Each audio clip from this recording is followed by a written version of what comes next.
fascism, I'll just say what I've said many times before.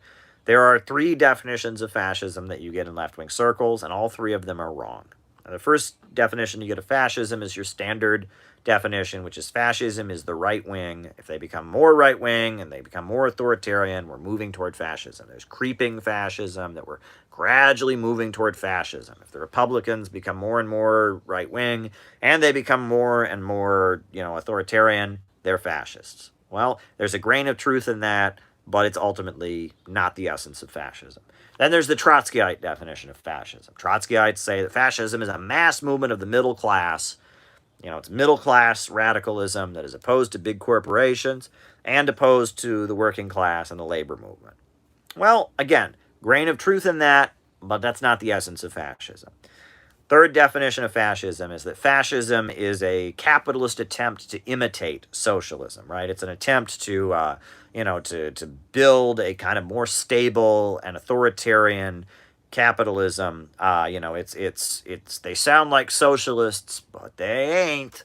Then they're fascists, right? And that, again, there's a grain of truth in that, but it's wrong. The essence of fascism is this. Fascism is a mass movement of violence and terror. It is a mass mobilization of society for violence, terror, and destruction in the hopes of stabilizing capitalism. That's basically what it is. Fascism is when, in order to try and stabilize the capitalist economy, one section of the capitalist class takes power, takes control of the government, and once it takes control of the government, mobilizes mass violence and terror and destruction in the hopes of stabilizing capitalism. And that's what Mussolini did. That's what Hitler did. That's what the Ku Klux Klan did. That's what the Black Hundreds Party in Russia did. That's what Pinochet did. That's what Franco in Spain did. It's when one section of the ruling class seizes control of the state, mobilizes mass violence and terror in the hopes of stabilizing capitalism. And basically, fascism is, there is no fascist ideology, right? There is no fascist ideology, right? The Nazis were talking about knights and castles and swords and Wagner, and, they carried out mass violence and terror in order to try and stabilize capitalism. The Italian fascists were talking about futurism and science fiction and the glory of speed and all kinds of stuff, but they were engaging in mass violence and terror, and repression, try to stabilize capitalism. Pinochet was talking about one thing, Franco in Spain was talking about another thing. It doesn't matter what they say. Fascism, it does not matter what they say. Fascist ideology, it doesn't really, at the end of the day, doesn't really matter what they say. It's about what they do. And what they do is mass violence and terror in order to try and stabilize capitalism. And that's fascism. And there you go. I mean, that's what fascism is.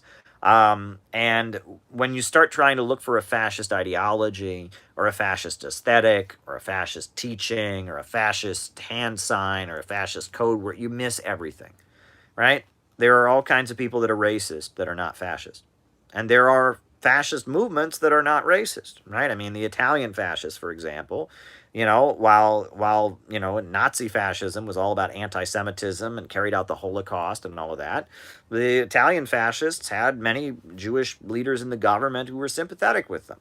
The Pinochet regime, while, they were racist, I believe, against like indigenous folks, they didn't seem to, so it's complicated, right? But ultimately, there is no fascist ideology. There is no fascist belief system. Fascism is a mass movement of violence and terror to stabilize capitalism on behalf of one section of the capitalist class that utilizes the state in order to do it. That's what fascism is. And that is a scientific understanding. And if you read R. Palm Dutt and his very important book, Fascism and Social Revolution, he gets into that. And that, basically, that's what fascism is, and that's that. So there you go.